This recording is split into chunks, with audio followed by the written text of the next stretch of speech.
Mark Rubio America విదేశాంగ మంత్రికి భారత ప్రభుత్వం ఒక షాక్ ఇచ్చింది. మామూలు షాక్ కాదు, బిత్తరపోయేటటువంటి షాక్. నిన్ననే భారతదేశానికి వచ్చే ముందు ఒక ఆధిపత్య ధోరణి బిల్డప్ ఇచ్చాడు.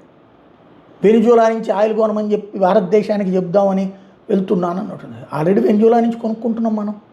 అమెరికా వాళ్ళ అధ్యక్షుడిని ఎత్తేసింది కాబట్టి అనేం కొంటలేదు. రష్యా దగ్గర కూడా కొంటున్నాం, ఇరాన్ దగ్గర కూడా కొంటున్నాం.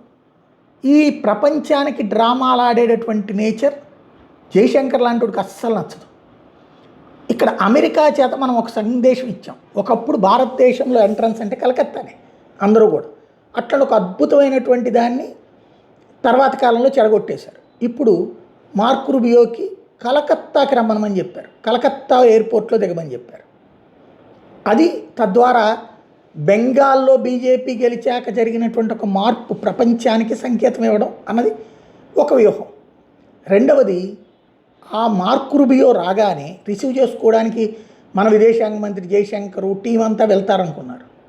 ఒక విదేశాంగ శాఖలో సహాయ కార్యదర్శి హోదాలో ఉన్నటువంటి వ్యక్తి వెళ్ళి రిసీవ్ చేసుకున్నాడు. ఒక నార్మల్ అధికారి వెళ్ళి రిసీవ్ చేసుకున్నాడు.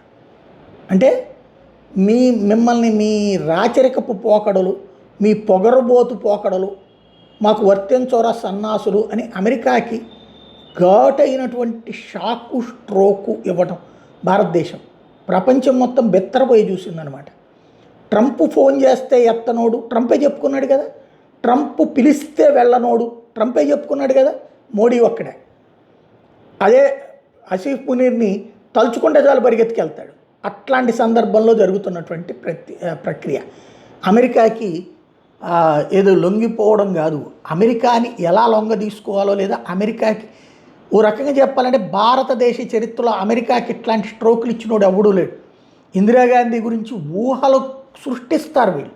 ఆ రోజుల్లో ఒక ఆల్ ఇండియా రేడియో, దూరదర్శన్, పేపర్లు ఉన్నాయి కాబట్టి రాసుకుని ఇక్కడ తప్పించి ఇంగ్లీష్లో రాసుకోలేదు.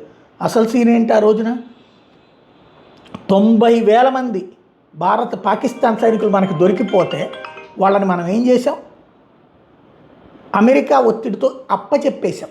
ఆనాటికి ఈనాటికి ఉన్నటువంటి తేడా ఏంటి, అభినందన్ని వెనక్కి తీసుకొచ్చాం అమెరికా చెప్పిన వినకుండా. అది మార్పు.